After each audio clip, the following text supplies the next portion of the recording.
Bonjour à tous et bienvenue dans ce café biblique. Aujourd'hui, on va voir le verset d'Hébreux 4:12 qui nous dit car la parole de Dieu est vivante et efficace. Elle est plus tranchante que toute épée à double tranchant et pénétrant jusqu'à la division de l'âme ainsi que de l'esprit et que du les jointures de la moelle.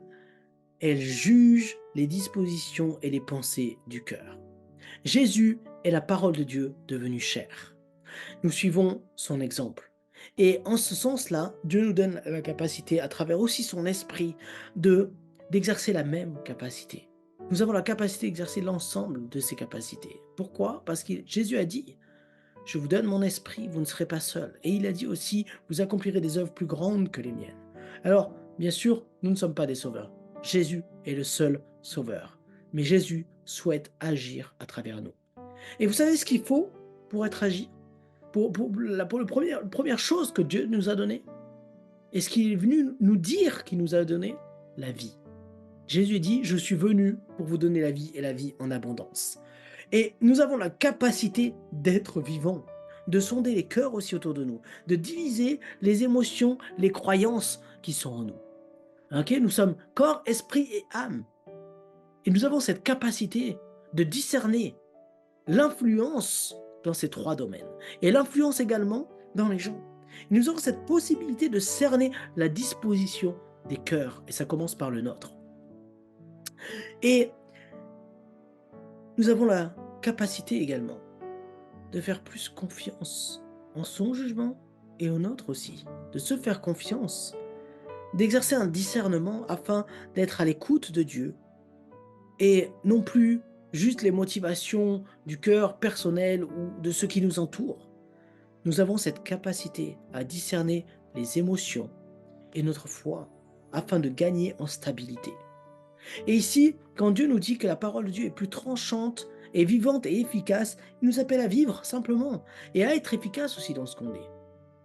Et si la parole de Dieu est tranchante, qu'elle divise, qu'elle discerne, qu'elle sépare, nous avons aussi cette capacité de développer à travers la parole, en appliquant la parole, à discerner les émotions, à discerner les, les cœurs, les motivations, à discerner également ce qui nuit à notre foi et à notre stabilité, et à développer cette même stabilité, cette, cette capacité à, à aller plus loin avec lui.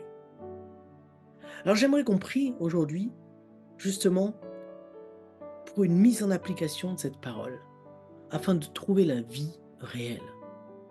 Afin de ne plus subir nos émotions, peut-être nos croyances, mais à discerner ce qui est bon à travers la parole, à discerner ce qui est conforme à la parole.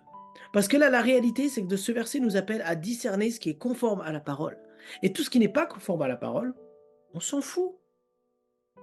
Ce qui n'est pas conforme à la parole n'est pas quelque chose qui est bon pour nous. Et c'est pas quelque chose qui nous mène à la vie. Oui, appliquer la parole de Dieu et discerner ce qu'il y a dans la parole de Dieu nous emmène à la vie et t'emmène à la vie. Alors aujourd'hui, je t'invite à faire cette distinction avec le Saint-Esprit, à prier, à te mettre à l'écoute du Saint-Esprit, à te demander quelles sont les émotions, quelles sont mes croyances, quelles sont mes actions qui m'empêchent aujourd'hui d'être en conformité avec la parole et de poser une action pour te rapprocher de cela afin de saisir la vie que Dieu te donne. Bonne journée à toi et à bientôt.